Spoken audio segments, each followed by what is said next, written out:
오늘 우리에게 주신 하나님의 말씀 누가복음 계속해서 1장 4절입니다. 저와 함께 천천히 기도하는 마음으로 교독하시겠습니다. 예수께서 한 곳에서 기도하시고 마치심에 제자 중 하나가 여짜오되 주여 요한이 자기 제자들에게 기도를 가르친 것과 같이 우리에게도 가르쳐 주옵소서. 예수께서 이르시되 너희는 기도할 때 이렇게 하라. 아버지여 이름이 거룩히 여김을 받으시오며 나라가 임하시오며 우리에게 날마다 일용할 양식을 주시옵고 우리가 우리에게 죄 지은 모든 사람을 용서하오니 우리 죄도 사하여 주시옵고 우리를 시험에 들게 하지 마옵소서 하라. 아멘. 사순절 기간 동안에 누가복음에 나오는 주님의 기도를 통하여서 우리의 삶과 신앙을 또 인생을 함께 묵상하고 있습니다. 오늘은 5번째 시간으로 우리 죄도 사하여 주시옵고 라고 하는 그런 용서에 대한 내용을 함께 묵상하겠습니다. 용서 어렵습니다. 저는 한 번도 용서가 쉬운 사람을 만나본 적이 없습니다. 지금 한번 없으시기를 바라지만 여러분의 목자로서 행여나 용서라는 말을 딱 들었을 때 내 마음에 가시처럼 박혀있는 어떤 사람들, 그 사람의 표정, 말, 그런 거 한번 떠올려 보십시오. 괜히 이런 거 떠올린다고 50년 전에 만났던 첫사랑 떠올리시면 안 됩니다. 한번 떠올려 보세요. 코스코에서, 유나이티드에서, 라블러스나 소비스에서 만날 때 이렇게 그런 분들 쉽지 않습니다. 근데 오늘 그 얘기를 해야 돼요. 용서에 대해서. 목사라는 직업이 어려운 건 그게 속된 말은 아니고요. 한국 사전에 등록된 말인데 목사의 깜냥이 되지 않는 말을 해야 돼서 이게 어렵습니다. 정말로 저도 어려워요. 저라고 왜 없겠습니까? 혹은 제가 누군가의 그런 대상일 수도 있죠. 저는 모르지만 나도 부지부식간에 그랬을 수 있지만은 쉽지 않습니다. 그걸 오늘 다루어 보겠습니다. 먼저 예수님께서 오늘 말씀하시는 그 용서에 대해서, 죄에 대한 용서에 대해서 이해하려면은요, 선제돼야 될 내용이 하나가 있습니다. 그것은 바로 우리의 냉담한 마음입니다. 딱딱한 마음, 얼음장 같은 마음, 굳은 마음, 그걸 봐야 됩니다. 왜 우리의 마음은 돌처럼 딱딱하고 얼음처럼 차가우며 무관심한지를 성찰하면 우리 죄도 사하여 주시옵고 라는 기도에 조금 더 환한 빛이 비춰질 수 있습니다. 제가 신학 공부를 들어가면서부터 오랫동안 제가 진짜 진심으로 마음으로 존경하던 신학자는 아니세요. 근데 인류학자이자 철학자이자 그 분이 있습니다. 르네 지라르라고 프랑스 학자이신데 몇 년 전에 돌아가셨는데요. 그분을 되게 존경했습니다. 심지어는 박사 공부도 저분에 대한 걸로 할까 생각할 정도로 그랬었어요. 그분은 평생을 바쳐서 하나의 주제에 집중을 하셨는데 그거는 바로 구원하는 폭력의 신화에 대한 겁니다. 뭐냐 하면 동서고금을 막론하고 구원이라고 하는 것, 해방이라고 하는 것이 언제나 폭력으로 온다라는 신화. 신화라는 것은 이제 진실은 아니라는 뜻이죠. 근데 그게 돌아가는 거예요, 세상 속에. 아바타와 같은 영화를 보셨지만 아바타의 것 주제는 뭡니까? 자연 보호, 환경, 평화, 서로 다른 인종은 아니죠. 다른 부족끼리 어울리는 것. 이게 이제 아바타의 주제인데 결국은 영화에서 구원이 이루어지는 방법은 폭력입니다. 결국은 폭력으로 이루어져요. 사회가 경쟁과 갈등이 유발됩니다. 그러면 사회에 긴장이 형성돼요. 공동체도 마찬가지예요. 교회도요. 경쟁과 갈등이 막 이렇게 증가되면 이 긴장이 있는데 누구나 그 긴장을 원하지 않습니다. 그래서 그 긴장을 해소하기 위해서 사회는 수천 년 전부터 지금까지 언제나 특정 개인이나 특정 집단에게 책임을 전가해서 희생양을 하고 더 씌워서 그 사회적 긴장을 해소하는 방식을 취합니다. 희생양. 역사 속에서 희생양은 불과 몇십 년 전에는 유대인이었고 그 100년 전, 200년 전에는 좀 기도를 좀 깊이 하는 여성들을 마녀라고 이제 희생양 삼고, 그 전에는 피부색이 하얗지 않은 검정색이나 노란 피부인을 희생양으로 삼고, 그 전에는 다른 민족, 다른 부족, 늘 그런 것들이 있었습니다. 그래서 이 긴장 상태를 해소하기 위한 방식은 언제나 폭력이었다라고 하는 거죠. 희생양. 근데 이것은 근본적인 해결책이 될 수 없다라는 거예요.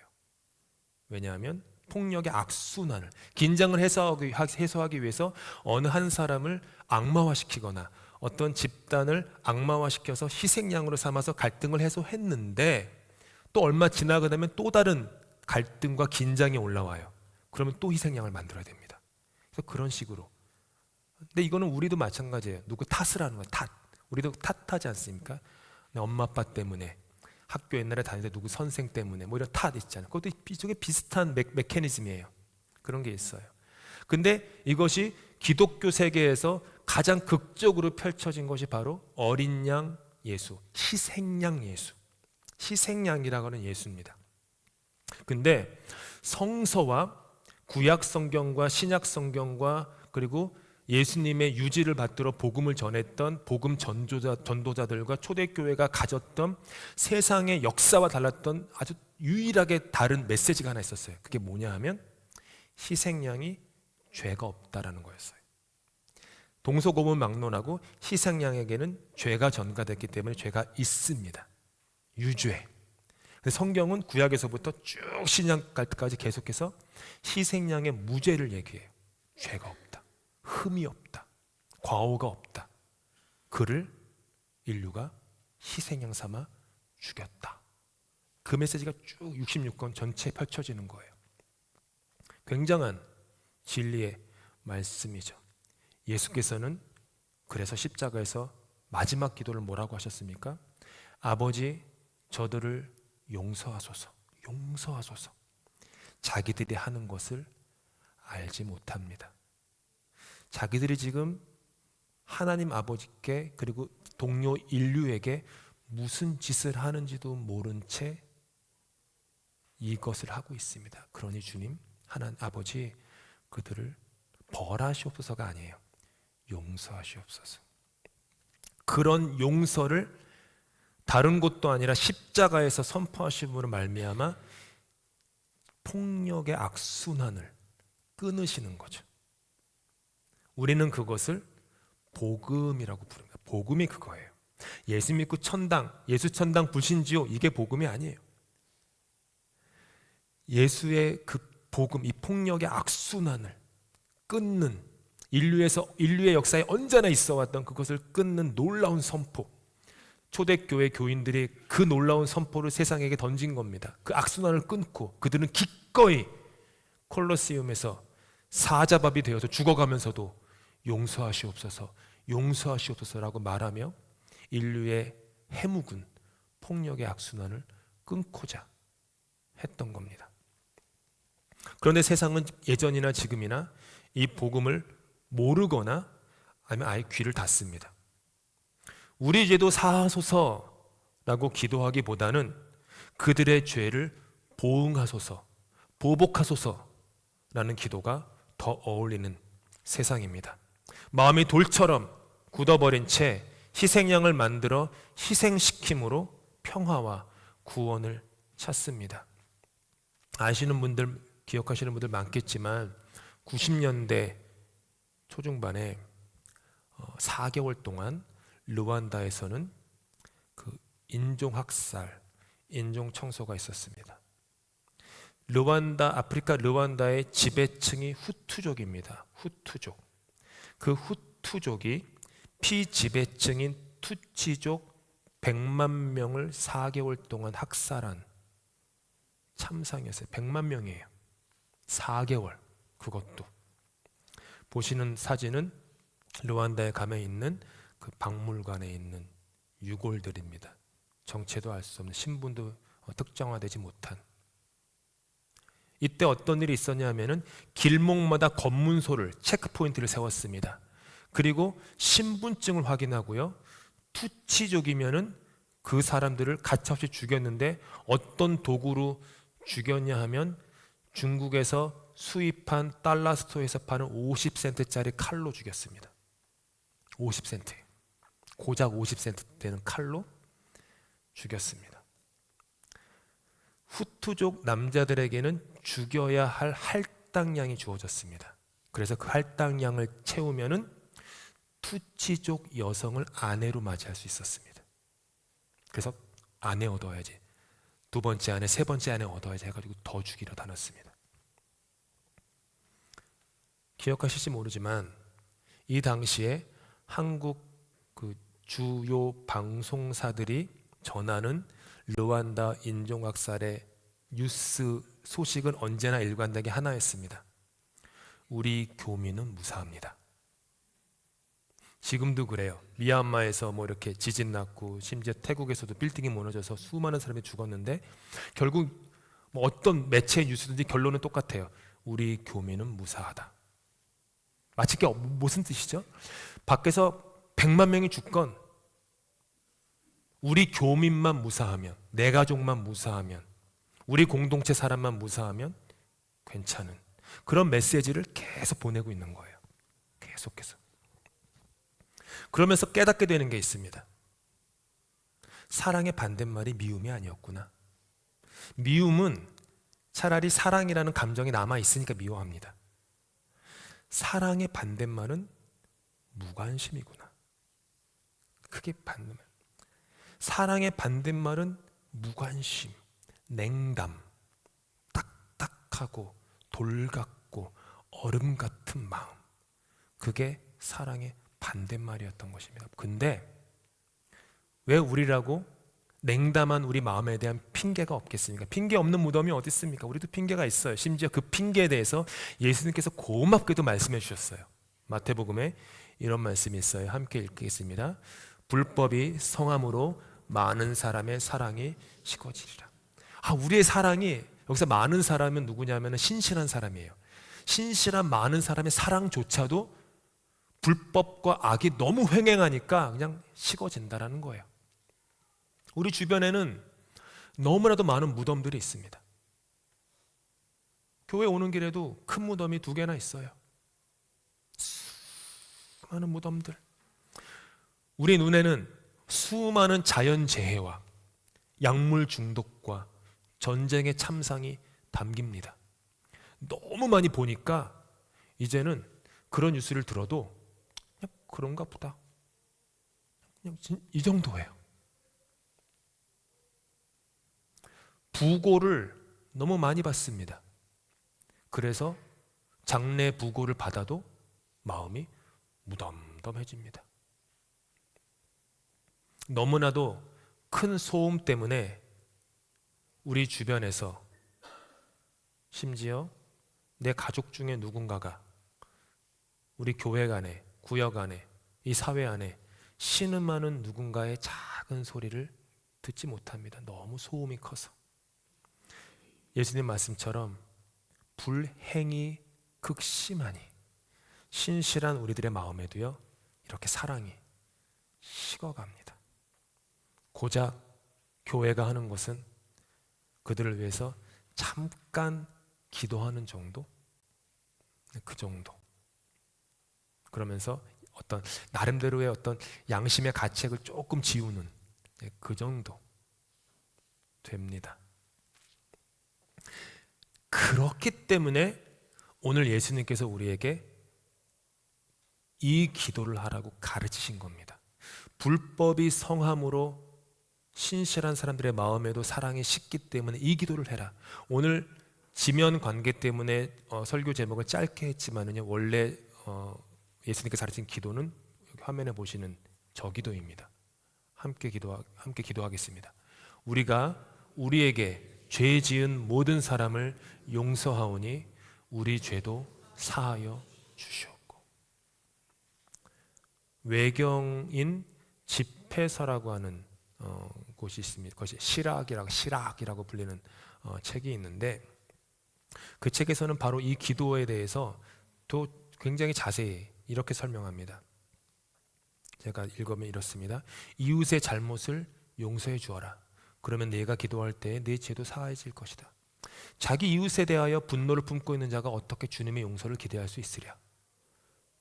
남을 동정할 줄 모르는 자가 어떻게 자기 죄에 대한 용서를 청할 수 있겠는가. 자기도 죄 짓는 사람이 남에게 원한을 품는다면 과연 누가 그를 용서해 주겠는가. 신랄할 정도의 말이죠. 이런 거예요. 내 손을 꽉 움켜쥔 채 주님 앞에 나간다면 과연 그 사람이 어떻게 주님으로부터 선한 그 용서를 받을 수 있겠냐라는 거예요. 내 손을 꽉 쥐고 있는데 용서하지 못한다면 어떻게 용서할 수 있겠냐라는 거죠. 여기서 우리가 주목할 것은 죄라고 하는 단어의 다른 사용입니다. 한국어 성경이나 영어 성경에서는 잘 안 나오는데요, 원어 성경에는 이게 아주 잘 나타납니다. 우리가 우리에게 죄 지은 모든 사람을 용서하니라 해서 여기서 죄라는 단어는 예수님께서 옵헤일로라는 단어를 쓰셨어요. 이게 뭐냐면은 빚을 지는 거, 채무를 지는 거예요.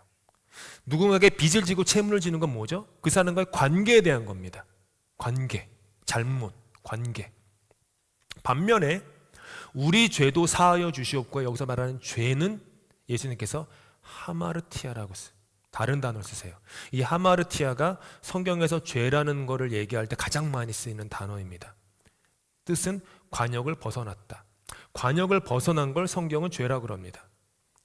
하나님께서 하나님의 뜻과 의도와 목적으로 우리를 지으셨는데, 그러면 우리 인생이 화살처럼 어딘가에 목적을 향하여 달려가는데 그 목적과 의도와 뜻에서 비껴났다, 벗어났다. 그게 죄라는 거예요. 결국 이 죄는 본질적인 죄, 아담과 하와가 하나님께 불순종함으로써 모든 인류가 유산으로 이어받은 그런 존재적인 죄에 대한 내용이죠. 그래서 예수님께서는 너희들의 이 본질적인 그리고 존재적인 죄가 훨씬 큰데 그 죄가 용서받았다. 그렇다면 다른 종류의 죄 혹은 그거를 잘못이라고 말할 수 있을 거예요. 죄는 좀 단어가 너무 크니까 잘못이라고 얘기하면 너의 존재적인 죄를 용서받은 너희가 어떻게 너희에게 잘못한 사람을 용서하지 않을 수 있겠느냐라는 말이에요. 본질적인 죄의 용서와 관계에서 오는 잘못의 용서에 대한 예수님의 아주 탁월한 비유가 하나 있습니다. 마태복음 18장에 나오는 예수님의 비유인데요, 한 나라에 왕이 있었고 그 나라에 시민이 있었는데 그 시민이 그 나라의 왕에게 빚을 졌습니다. 대출을 너무 많이 받았어요. 어느 정도 받았냐면 1만 달란트를 받았어요. 1만 달란트. 1만 달란트가 얼마일까요? 만불이 아니에요. 1만 달란트가 뭐냐 하면 당시 1달란트가 6천 데나리온입니다. 그리고 데나리온이라는 화폐 단위에서 1데나리온이 일반 노동자의 하루 품삯이었습니다. 그러면 그 사람은 지금 6천만 데나리온의 빚을 왕에게 진 거고요. 이거는 이 시민이 토요일과 주일에 안식일이 없고 휴가도 없이 무려 16만 4,383년 동안 일해야만 갚을 수 있는 돈입니다. 16만 4,383년 동안 일해야 돼요. 하루도 쉬지 않고. 그 정도의 빚을 진 겁니다. 당시 이곳에 있었던 예수님 팔레스타인 지역의 제일 부자가 헤롯 대왕이었습니다. 헤롯 대왕이 백성들을 착취해가지고 버는 1년 연봉이 900달란트였습니다. 최고 부자의 연봉이 900달란트. 근데 이 사람은 10,000달란트 빚진 거예요. 말도 안 되는 금액을 빚진 겁니다. 왕에게 가서 웁니다. 읍소해요. 불쌍히 좀 여겨달라고, 갚겠다고. 뭘 갚습니까? 16만 4천 년 동안 어떻게 일합니까? 그 사람은요, 죽었다 깨어나도 못 갚는 돈이에요. 그래도 막 우는 거예요. 그러니까 왕이 그를 보고 불쌍한 마음이 들어요. 너 안 됐다. 네 곁에 있는 떡두꺼비 같은 너의 자식들과 너만 바라보고 사는 아내를 보니 너무 안 됐다.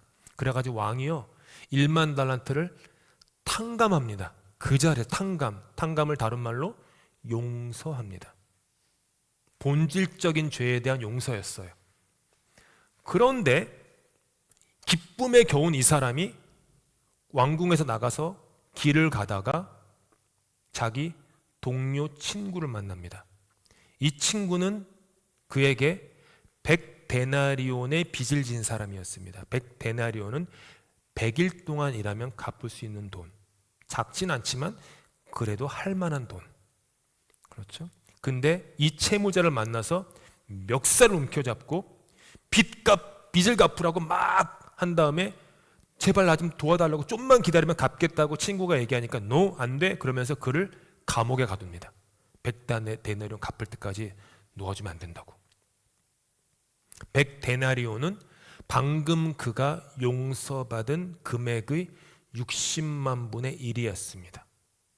60만 배 되는 용서를 받았는데 60만 분의 1밖에 채무를 지지 않은 사람을 용서하지 않은 거예요. 이를 주변에서 목격한 사람들이 안타까운 마음이 들어서 왕에게 보고를 합니다. 보고를 받은 왕은 크게 화가 납니다. 내가 너에게 베푼 용서가 하늘보다 높은데 너는 어찌 너의 동료도, 그 작은 빚을 진 그 사람도 용서하지 못하느냐.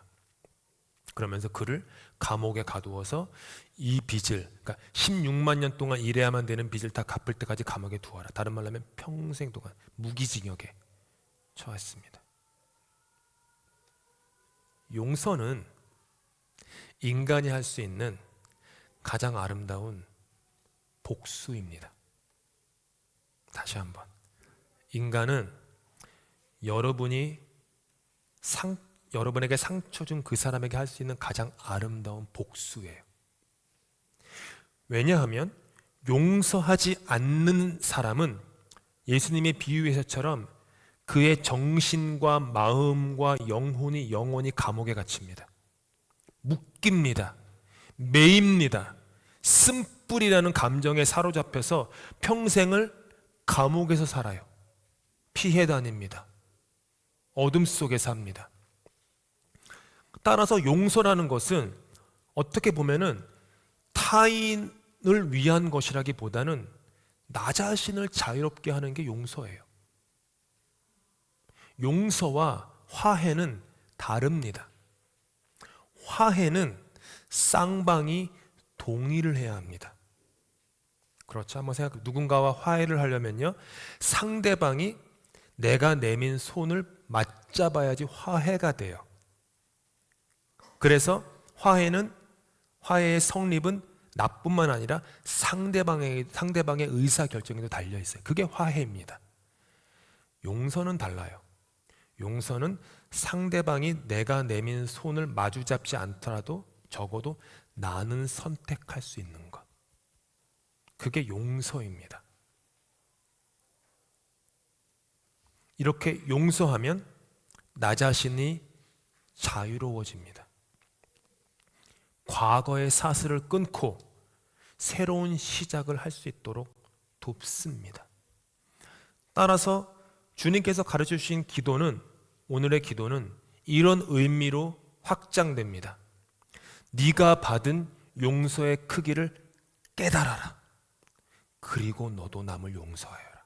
이 얘기예요. 그래서 우리는 이 사순절에 다시 한번 예수 그리스도의 십자가를 바라봅니다.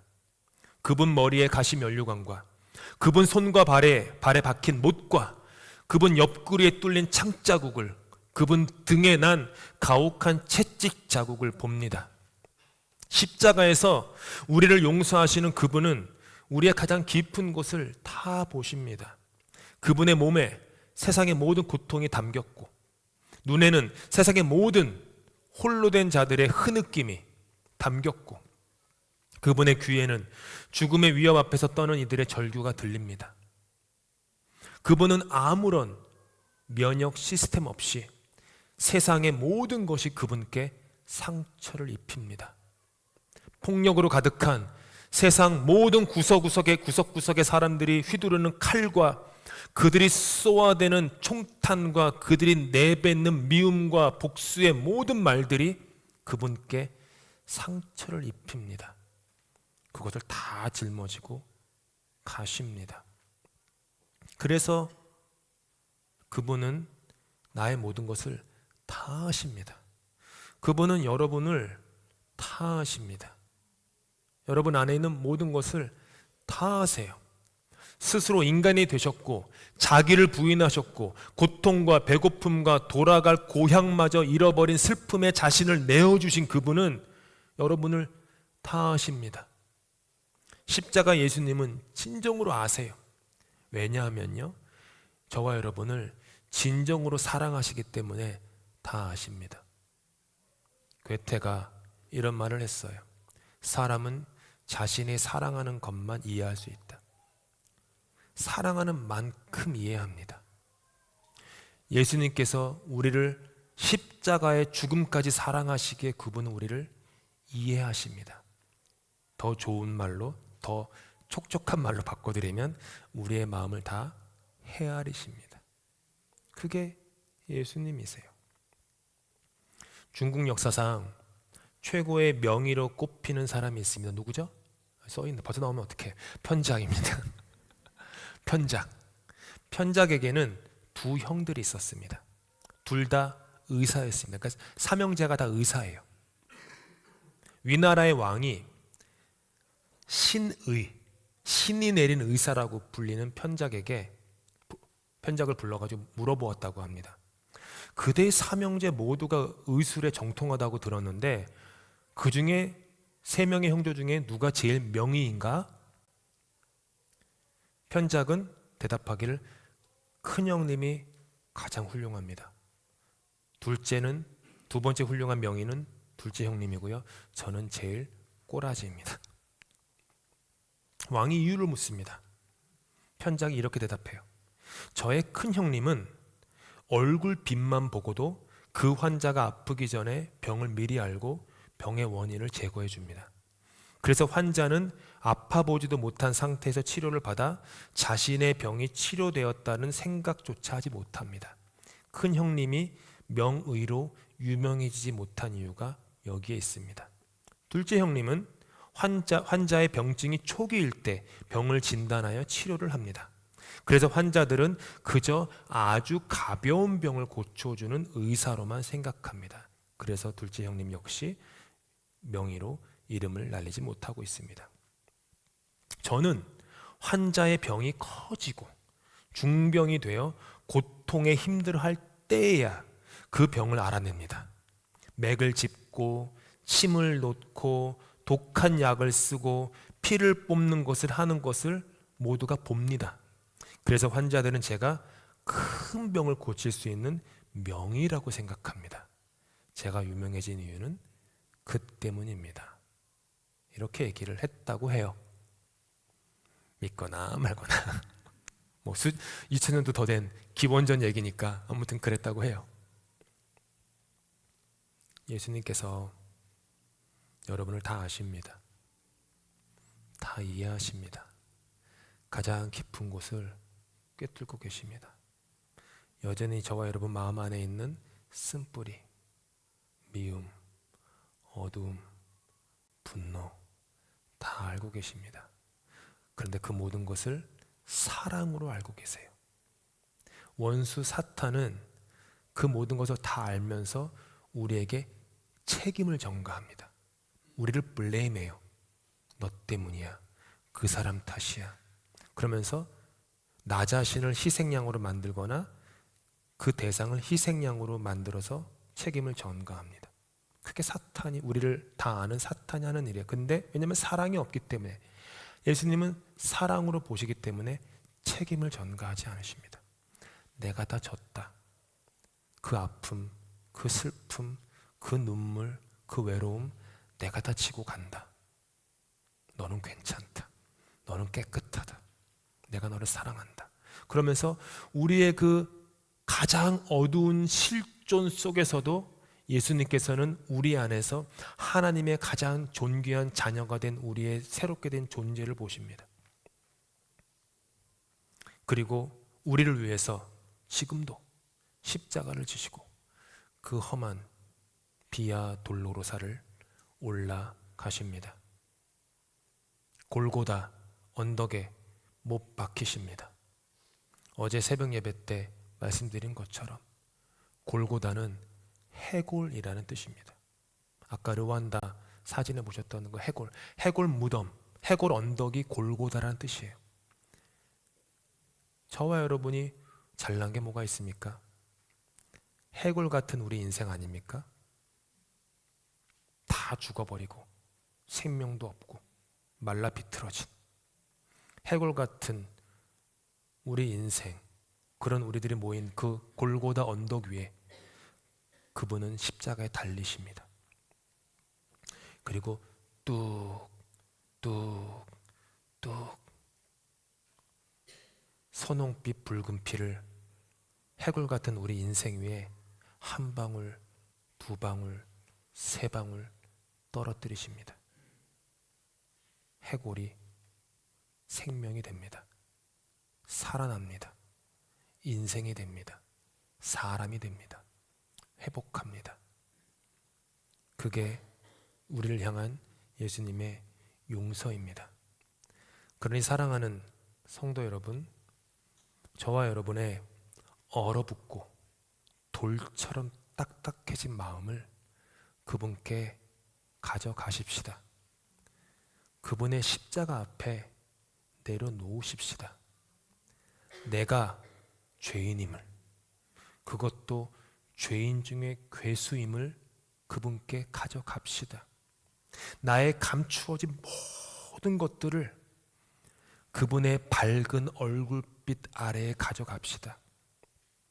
나는 무려 1만 달란트의 죄를 용서받은 죄인임을 한순간도 잊지 마십시다. 내 남편도, 내 아내도, 내 자식도, 내 부모도 한 사람 한 사람 다 무려 1만 달란트나 되는 큰 죄를 탕감받은, 용서받은 그런 존재임을 잊지 마십시다. 그리고 하나님의 사랑받는 존재로, 존귀한 자녀로 살아가십시다. 나는 용서라는 은혜를 입은 죄인입니다. 이게 나의 정체성이에요. 용서라는 은혜를 입은 죄인. 어떤 것도 나와 하나님 사이를 갈라놓을 수 없으니 이 용서를 가지고 살아갈 때, 그렇게 용서라는 은혜를 입은 죄인들이 모인 이 교회라고 하는 신기하고도 요상한 이 공동체로 말미암아 세상은 용서의 공동체로 변화되어 살아날 것입니다. 우리가 해골 같은 세상에 뿌려지는 그런 예수님의 용서입니다. 이웃에게 그 용서를 전할 수 있는 저 여러분 다 되실 수 있기를 예수님의 이름으로 축복합니다. 기도하시겠습니다. 1만 달란트 빚진 죄인입니다. 그런데 주님께서는 우리를 불쌍히 여기시고 당신의 아들 독생자 예수 그리스도를 십자가에 못 박히심으로 말미암아 그 모든 죄를 탕감하셨습니다. 그런데도 우리는 우리에게 아주 작은 잘못을 하는 사람들을 용서하지 못한 채 영원한 감옥의 죄수의 신분으로 살아갑니다. 용서받은 죄인으로서 자유한 삶을 살 수 있도록 주님 우리에게 힘과 용기를 허락하여 주시옵소서. 내가 받은 용서를 더 깊이 깨닫게 하시고 그 받은 깨달음으로 마음을 넓혀서 이웃을 사랑하고 용서하며 자유함으로 우리에게 주어진 인생을 마음껏 날아다닐 수 있는 그런 자유한 행복을 허락하여 주시옵소서. 예수 그리스도 이름으로 기도합니다. 아멘.